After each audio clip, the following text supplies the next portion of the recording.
Grabe mga lods, no? Nag-iba ang timpla at tono ni Erwin Tulfo para kay Tatay Digong. Talagang dito mo makikita mga lods, no? Na ang labanan ngayon, pasipsipan. Ito yung mga comments niya, no? Ito yung mga comments niya nung mga nakaraang araw.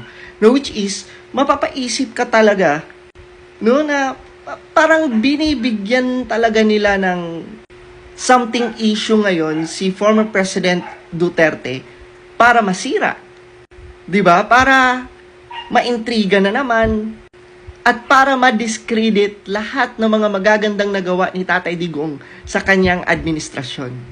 And sa video na to mga Lods, ipapakita ko sa inyo gaano ito siya ka-ipokrito at kasipsip.